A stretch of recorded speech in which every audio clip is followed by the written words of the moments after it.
Nós saudamos a todos que estão conosco com a paz do Senhor. Estamos dando início a mais um Família, um projeto de Deus. O nosso tema hoje vai ser sobre os filhos dos pastores. Aqui conosco, como sempre, pastor Guilherme, pastor Douglas, a paz do Senhor. Paz do Senhor. Paz do Senhor, Douglas, pastor Marcelo, todos que estão assistindo conosco. Pedi ao Douglas que possa ler um texto, dando base ao nosso assunto. O texto de hoje está no livro de Josué, no capítulo 24. Nós vamos ler o final do versículo 15, que diz assim: Porém, eu e a minha casa serviremos ao Senhor. Olha, esse tema é um tema sensível, não tem como negar isso. E é um tema que ele pode ser útil para a igreja, para as igrejas, nesse aspecto de família, de como tem um olhar sobre esse tema. São os filhos dos pastores, que toda igreja convive, quase toda igreja convive com filhos de pastores. Serve para o próprio pastor, né? É um assunto tão importante para os próprios filhos. E um quarto grupo que nós colocaríamos são as professoras.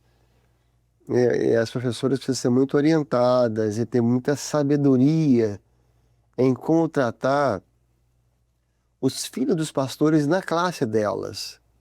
Porque o fato de ser filho de pastor não pode criar nenhum privilégio e nem pode também prejudicar. Então a professora, como o próprio pastor, como os diáconos, conseguir achar esse equilíbrio. É uma ovelha como as demais ovelhas. Então acho que esse é um ponto mais na frente que a gente poderia falar da professora. Agora, já abri aqui o assunto para vocês, talvez começar falando de como esse tema é importante. A gente vai olhar na palavra e nós vamos ver que quanto sofrimento já houve para o povo do Senhor, para ministérios, para os próprios filhos, quando esse tema não foi bem conduzido. Você vai pegar os filhos de Davi, quantos problemas, os filhos do profeta Samuel, os filhos de Eli, né? Os filhos de Jacó. Então, filhos de homens de Deus, de pessoas que tinham um chamado tão especial, mas que houve tantos problemas, tanto sofrimento, onde o povo sofreu, os ministérios sofreram, os filhos sofreram. Então, eu acho que é preciso realmente jogar luz sobre esse tema. É importante e buscar do Senhor sabedoria, como tratar, para que as famílias não venham sofrer. É porque, pastor Marcelo, nós vamos ver a essência dessa batalha é sempre para atingir a palavra de Deus. Então, de alguma forma, essas batalhas se levantam para tentar atacar o pastor. Então, nós precisamos nos dedicar nesse assunto para entender que é importante a oração, né? O clamor. E saber cuidar dos filhos está ligado a isso. Da melhor maneira que eles sintam que são ovelhas, mas que não serão prejudicados, como o pastor mesmo disse no início, de maneira que o pastor, o ministério, não seja atingido. Porque isso é interessante, a igreja ter esse olhar, porque envolve uma grande batalha. Porque no final, o que se quer é atingir o ministério para atingir a pregação da palavra, que é o que incomoda o império das trevas. E aí, as trevas vêem na criança o ponto mais frágil, que não tem uma vida espiritual. Então, o ataque espiritual que existe em cima de uma criança que não tem uma vida espiritual para resistir a isso. Então, se a igreja não sair como escudo, lógico, a própria família, em oração, você vê que há no nosso calendário um mês no ano só de oração pelos pastores. Porque aí um pastor, um ministério, uma família que tem ministério, sem a oração da igreja não sobrevive. Então, porque vejam, vamos supor aqui, todos os nossos filhos, aqui hoje vamos falar em especial numa família que tem ministério. O Senhor ama a criança, mas para as trevas, aquela criança não passa de um troféu. Ele quer atacar, quer derrubar, quer atingir, não tem amor nenhum nisso. Sim. A verdade, até com a covardia. Porque as trevas é covarde, que atacar uma criança como se ataca, para que, olha, eu tenho um filho de pastor na minha mão. Olha, um filho de pastor. Então, não passa de um troféu. Mas uma igreja em oração, uma família que compreende isso, professoras que estão atentas, que saem à batalha, a vitória é certa no Senhor. E lembrando que todos nós somos ovelhas do Senhor. Então, a criança, os filhos de pastores, também carecem das mesmas necessidades do que qualquer ovelha. E ela precisa ser preservada também, como qualquer ovelha. Ela precisa ter atenção como qualquer outra ovelha. É verdade que ela ocupando aquela situação, que ela é filha de um pastor, o chamado não está sobre ela, mas sobre o pai. Então, essa diferenciação, esse equilíbrio é só pelo Espírito mesmo. Ela está no meio de uma turminha de colegas, onde ela é filha do pastor, o filho de pastor, mas ela também carece das mesmas necessidades que os demais que não são filhos de pastor, que são novos convertidos, que já estão na obra há muito tempo. Só que o alvo, como o pastor antecipou aqui, por vezes vai em cima dela, né? As investidas, né, exteriores vêm para atingir, para tirar a paz, para desequilibrar aquela situação familiar até. É esse olhar de compreender que existe uma batalha espiritual faz muita diferença. Outro ponto que eu acho que nós podemos abordar agora falando com os pais, agora para os pais, e nós vamos aqui falar, não falando aqui no caso de ministério, mas essa colocação que farei agora serve para todos, serve para os pastores, mas serve para os diáconos, serve para obreiros, serve para todos aqueles que têm um chamado, que é o seguinte, nós pastores temos que ter um cuidado muito grande de não colocar sobre os nossos filhos o peso do nosso chamado, porque o chamado é nosso, não é deles. Então, se a criança vai ter que viver o peso de um chamado de ministério, sendo que ele não tem chamado a ministério, é muito pesado para ele. Exato. E o pastor conseguir a sabedoria, o equilíbrio de separar isso, porque isso é uma tendência até natural se o pastor não estiver muito atento. Porque o ministério é um chamado que exige mais renúncias, mais entrega, mais tempo, muito mais exposição. Então, mas ele recebeu a unção para isso. Mas, às vezes, até bem intencionado, ele acaba transferindo esse peso para o filho. E o filho tem que pagar um preço de renúncias de um chamado que não é dele. Ele não vai ter estrutura para suportar renúncia de um ministério, que não é uma coisa tão simples. Porque a palavra fala que você me passou não é uma coisa fácil. Dura coisa pedistes. Esse ponto faz sentido? Até mesmo porque quando Deus prepara alguém para o ministério, ele vai provar, ele vai testar aquele servo, ele vai preparar para o chamado, né? Que é um chamado que vai exigir renúncias. Nós vamos encontrar na palavra alguns casos, algumas famílias que não necessariamente naquela família, por o pai ter sido um líder ou um pastor, o filho consequentemente foi, né? Então, o caso de Moisés, por exemplo, foi um líder extraordinário, né? Um pastor, um profeta, mas os filhos dele não sucederam ele em relação ao ministério, né? Gerson, Eliezer. Quem foi o sucessor foi Josué. Josué tinha um chamado. Os filhos de Moisés não tinham um chamado para ministério. Exemplo bom, né? Aí nós vamos lembrar Jacó, dos filhos homens, somente um que dele saiu a linhagem sacerdotal. Então, assim, é importante compreender, o pastor Marcelo disse aqui, de não jogar um peso, ou seja, as expectativas, as cobranças, achando que os nossos filhos seguirão os nossos passos por nós termos recebido uma bênção de ministério. É verdade. Tem outro exemplo bom, né, para fechar, que já aí é o exemplo de Zacarias, pai de João Batista. Aí sim, João Batista recebeu também um chamado. Mas nós vamos ver aqui na palavra que não é uma fórmula padrão de o pastor ser pastor e os seus filhos, em consequência, também terem ministério. Não existe uma hierarquia, né? E, por vezes, pode até pensar que exista, assim, de uma forma até de zelo, né? O companheiro recebeu uma bênção, ele foi chamado, ele almejava, e aí agora ele querer colocar um projeto que é de Deus, não é do homem, sobre o filho, né? Ou sobre os filhos. Ó, você vai ser um pastor, vai ser um diácono. Não, você vai ser um servo primeiramente, não é? Você tem que ser um servo. E as demais coisas, se tiver no projeto de Deus, Deus acrescenta. O chamado vai vir, né? O chamado vai vir. Agora, falando, eu me lembrei de uma coisa interessante. Essa questão de você colocar o peso do seu chamado em cima dos seus filhos e eles suportarem. Eu lembrei de Jacó, agora literalmente um pastor de ovelhas, quando 20 anos depois ele volta para sua terra. Ele vinha com as crianças. Qual a palavra que ele deu? Nós vamos no passo dos meninos. Nós vamos no passo do gado. Ou seja, ele como pastor, como adulto, tinha um ritmo. Muito bom.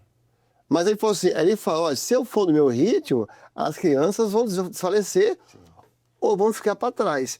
Se você quiser colocar uma criança para viver num ritmo de ministério, eu não sei se eles vão suportar. Ou eles vão na manhã e falam assim, não sei, o risco é muito grande. Ou de ficar para trás. Porque não tem como uma criança acompanhar um ritmo de vida espiritual, de busca e tudo mais, que envolve isso, um ministério. Agora, lógico que nosso assunto aqui hoje é família. Né? Vamos deixar bem claro, não estou falando de família. Não estou falando como é que é a vida do pastor da igreja. Isso aí tem até um programa muito bom, que é de pastor para pastor, com o pastor Alexandre Brasil. Agora, o ritmo da família tem que ser o ritmo de quem? Da criança. O pastor vai fazer, lógico, ele vai dedicar a vida dele ao Senhor, mas na família ele tem que organizar a casa para que as crianças tenham uma vida de criança, para que possam as coisas ser na realidade delas. É interessante você usar uma palavra que é de renúncia. Então, dentro do lar, a renúncia maior vai ter que ser do pai que é pastor.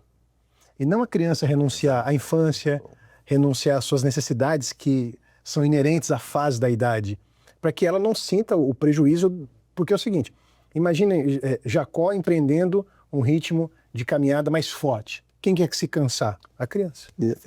A criança vai se cansar. Né? Ela vai desanimar, ela vai desfalecer. E até no futuro, né, ao contemplar esse chamado de um pastor, ela não desejar, porque foi tão cansativo para ela, né? Foi tão desgastante. Porque foi mal administrado, né? Tem uma expressão, agora vamos falar aqui agora com as professoras, inicialmente.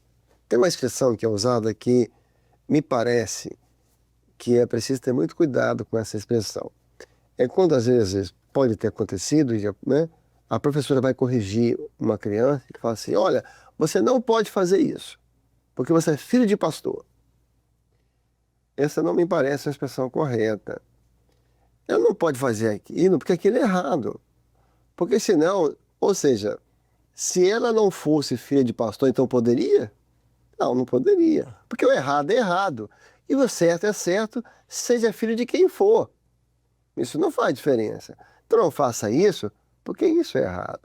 Porque isso não agrada ao Senhor. Porque a palavra diz isso. E a palavra nos basta. Nos basta. Não precisa jogar sobre a criança o peso do chamado do pai. Isso não deve ser feito. Não há essa necessidade. Ou seja, pode-se dar uma palavra no espírito, com sabedoria, sem usar essa argumentação que me parece que não vai fazer bem a criança. E não me parece que não é a correta. Não né? é a correta se você fala... isso você não pode fazer porque é errado, ou você não dá uma explicação, então a criança vai entender que ela não pode fazer simplesmente porque ela é filha de pastor. Ou seja, o dia que ela deixar de ser filha de pastor, então ela vai poder fazer. Então, até orar por isso. A criança é muito concreta, né? Então, o dia que eu não for filho de pastor, então eu vou estar liberado. Boa. Mas não é essa a resposta adequada. Mas nós falamos assim porque as crianças, principalmente os intermediários, as crianças, eles são muito concretos, né, na imaginação deles. Mas que as professoras tenham habilidade no sentido de cuidar como uma ovelha mesmo, não é? Se ele está errado, ele está errado, porque a palavra diz que está errado. Se ele está certo, porque a palavra fala que ele está certo. Então ele vai entender que a base dele é a palavra, como dos demais servos também é a palavra. Ele é um servo. Então ele não é um servo, filho de pastor, não, ele é um servo. Para o Senhor ele continua a ser um servo, uma criança, um intermediário, um adolescente, um jovem, não é? E ele tem os erros dele. Se ele errou, ele erra como uma ovelha que erra também. Ele não erra ou vai ser mais penalizado porque ele é filho de A ou B, né? De alguém que tem alguma função na igreja. Mas ele errou porque ele está suscetível aos erros, mas também está suscetível às correções também, não é? É verdade. Outro ponto que a gente poderia tentar abordar, que também é sensível, mas que está dentro da realidade de vivência dentro de uma igreja, que pode acontecer. É quando, às vezes, alguém tenta usar o filho do pastor como ponte para chegar no pastor, para levar assunto para o pastor. Isso, às vezes, também é feito em relação à esposa do pastor. Então, às vezes, aquele membro da igreja, ou aquela ovelha, aquele obreiro, ele quer levar assunto para o pastor e não quer levar direto, ou não está conseguindo acesso. Então ele vai no filho ou na filha para poder chegar nele. Isso não é saudável, porque o filho não pode exercer ministério. E lógico que aí o pai tem que perceber, já não permitir, mas a própria igreja tem que ter esse cuidado. É mesmo ponto também quando ele quer conquistar o pastor através dos filhos. Os filhos não é um objeto. Aí quer colocar o filho dentro de uma política eclesiástica da igreja. O tempo todo, o próprio pai, a própria igreja tem que ter essa sensibilidade de que ele seja uma ovelha, como todos são. Esse ponto parece que é importante. Ele é delicado, né? Ele é sensível, mas é importante que nós temos essa consciência de que não é sábio você usar um filho para esse fim, não é? Eu quero agradar o pastor, quero me aproximar dele. É muito bom estar perto do pastor, né? É um benefício, mas pelos motivos que sejam corretos. Eu quero aprender mais a palavra, eu quero tratar os meus assuntos, porque quando nós colocamos ou a esposa ou o filho nesse fluxo, primeiro que eles vão ter informações que não competem a eles. Eles não têm estrutura para isso. Então, não nos parece sábio fazer essas ações humanas, porque isso é humano, né? Da mente humana. Isso não é espiritual, né? Exatamente. Exatamente. Aí tem a parte do pai ter esse discernimento. Sim. Né? Tem a parte da própria igreja perceber isso. Nessa assunto que a gente estava falando, nós falamos aqui anteriormente, a gente já falando, vai lembrando desses assuntos, né? Da professora que fala assim, você é filho de pastor, você não pode fazer isso de errado, então. Mas você sabe que às vezes até nós fazemos isso. Exatamente. Depois, falando nós assim, até o pai faz, ou até a mãe faz. Observem que a nossa intenção aqui hoje, né, os que estão conosco, é muito com a criança. Perceberam? A nossa preocupação muito que é a criança, Muito é a bom. família. Então, às vezes, o próprio pai chega assim e fala assim, vai chegando na igreja e chama o filho, você se comporta bem, você é filho de pastor, você tem que dar bom exemplo, viu? Aí, meu filho, você não pode fazer isso, você é filho do pastor da igreja, o que vão falar do seu pai, o quê? E eu não sei se essa é a melhor abordagem a ser feita. O que vocês acham, Guilherme? É que você chega assustado. Eu acho que a criança, exatamente, ela vai chegar na igreja, ela não vai ter maturidade de 6 anos, 4 anos, 8 anos. O que eu fico preocupado quando eu falo sobre isso, eu estou aqui, não estamos criando regras, que não pode, que é proibido. Às vezes tem uma coisa que pode ser dita e como é dita, na forma que é dita, na hora que é dita, tudo é uma questão de sabedoria. Mas quando você joga isso sobre a criança, eu acho que ela entra na igreja, ela não fica natural. Você não pode, o próprio pai falando, a mãe, você não pode que essa pessoa, você tem que dar exemplo, porque você é filho do pastor, Aí a criança fica, as crianças estão brincando, será que eu posso brincar com a sua filha do pastor? Quer dizer, e ela não fica natural, ela fica intimidada, e isso não me parece saudável. Tem que, acho que me parece que o ideal, se a gente conseguir, é a criança ser uma ovelha como toda ovelha, toda criança é, né? E deixar ela ter a infância dela com os demais colegas, com os coleguinhas que ela faz, né? Porque se você, por vezes, se nós blindarmos ela com essas informações que por vezes ela nem entende muito bem, não é? ela não vai ter a infância dela ali, ela não vai nem errar, porque ela vai ficar com medo de errar. E às vezes isso atrapalha o crescimento Gera até dela. insegurança. Gera insegurança, gera um bloqueio dela com as demais crianças, porque ela vai ficar sempre pensando o que ela é. Então, essa fala tem que sempre explicar o porquê, não é? Eu acho que o testemunho de um servo, ele é em qualquer lugar, na igreja, se ele é filho do pastor, do diácono, do obreiro ou não, ele é testemunho, ele é servo, ele testemunha em qualquer lugar. Então você fala, ó, minha filha, nós chegamos na casa do Senhor. A casa do Senhor é um lugar santo. Então evita tais tipos de situações assim, mas ele vai brincar, a criança vai brincar em qualquer lugar. Acabou o culto, eles já estão correndo e brincando. Então faz parte da infância.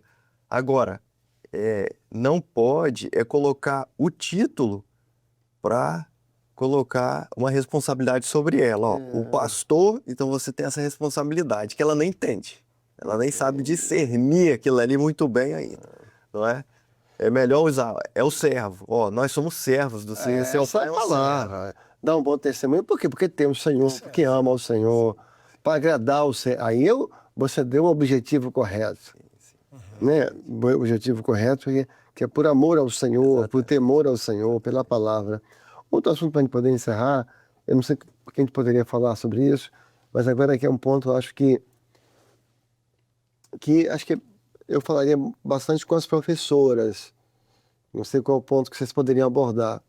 É que a criança que tem o ministério em casa, é muito comum, na grande parte, ela mudar de igreja. Então ela fica 4 anos na igreja, aí ela muda, então ela fez os amiguinhos ali, aí daqui a pouco ela vai para outra igreja, fica 3 anos, aí fez mais amigos, aí tem que deixar os amigos e ir para outro lugar, aí fica ali mais alguns anos. Então essas mudanças, acaba que faz muitos amigos, por um lado, que é a parte boa talvez, mas por outro lado são amizades que acabam não se aprofundando muito, porque cada dessas mudanças. E sempre chegar na igreja nova, aí eu cuidado com essa criança. Aí primeiro eu falei com as professoras de acolhimento, né? O diácono responsável de crianças, sabe, ter essa visão sobre essa criança, que é uma coisa que é o chamado do pai, mas que reflete na vida dela, e de tentar acolher, de tentar ajudar na integração. Eu acho que esse é um ponto que todos nós deveríamos ter um olhar muito especial para tentar ajudar nesse ponto. E de fato, a criança, por vezes, está ali de criança para classe intermediária. Ela mudou de igreja. É uma fase de mudanças na mente dela e ela mudou um ambiente todinho. Às vezes saiu de uma igreja grande, foi para uma igreja menor, ou vice-versa. Saiu de uma pequena, foi para uma igreja maior. E esse fluxo de pessoas mudou agora no ciclo social dela, mudou. Então a professora, ela exerce um papel fundamental para inserir essa criança, porque ela vem já acostumada com os colegas, com a professora, com os instrumentistas, conhecendo toda... E aí é uma nova sociedade que ela entra, de pessoas, nós dizemos, né? Então a professora, elas fazem esse papel muito bem feito, as professoras conseguir observar que aquela criança precisa de uma atenção no sentido de inserir agora naquele novo ciclo de amizades ali, novos colegas, novas professoras, pessoas diferentes. Então, essa atenção, porque, por vezes, o pastor, ele até passa desapercebido isso. Muitas vezes ele está cuidando das ovelhas e a igreja. E aí a professora, tendo essa visão, ela consegue arrebanhar melhor, colocar a criança dentro do local onde ela precisa estar, não é? Para ela não se sentir alguém isolado naquele ambiente. Amém. Acho que nós poderíamos encerrar alguma observação, Douglas. Glória a Deus. Eu acho que nós poderíamos encerrar fazendo oração Muito bom. pelos filhos dos pastores. Um dos textos que o Senhor me deu, quando nesse tema foi: e eles farão obras maiores do que eu fiz. Amém. O Senhor me deu esse texto. É uma promessa, né? Amém. Glória a Se Jesus. foram bem criados, se foram criados com sabedoria, essas crianças vão receber os benefícios de um chamado desse em casa e vão se alegrar com isso. Eu estava encerrando aqui, falando com os companheiros antes, que a gente fala muito de Benaia, a gente tem assim, todo mundo tem uma admiração imensa por Benaia, que venceu o gigante, que o leão, né, na caverna, e obedecia todas as ordens, um valente assim, pegou vários atos de bravura de Benaia, as crianças amam as histórias de Benaia, mas eu consegui perceber na palavra, um versículo que eu achei em Crônicas, que parece que ele foi um bom pai. Porque ele fala assim mais tarde no texto de Crônicas. E Benaia é um dos valentes, a cabeça de um grupo, e vai falando o nome, sim, e junto com ele aparece o filho dele. E fulano, filho de Benaia.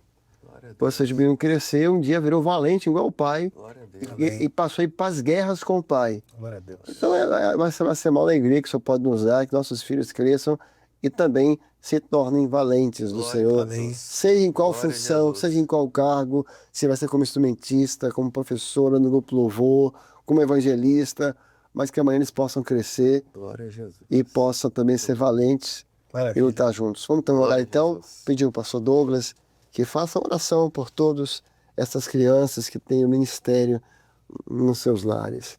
Senhor, levantamos um clamor no poder do sangue de Jesus Amém. pelos filhos dos pastores. Amém, Senhor. Pedimos agora, Senhor, que todos os lares sejam alvo da bênção do Senhor.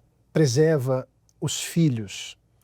Ó Deus, que cada filho de ministérios seja agora guardado por Ti. E se há algum filho Amém. que está longe dos caminhos do Senhor, Amém, nós Senhor. cremos nas promessas que Tu fizeste aos Teus servos. Amém. Resgata, liberta, traz de volta. E que estas famílias, dos pastores que o Senhor levantou, Amém. sejam famílias abençoadas, prósperas, famílias guardadas por Ti. Amém, Senhor. Assim nós oramos confiados no Senhor, em nome de Jesus. Amém. Assim chegamos ao fim. Que Deus te abençoe. Que Deus abençoe os seus filhos. Que o Senhor abençoe a sua casa. A paz do Senhor.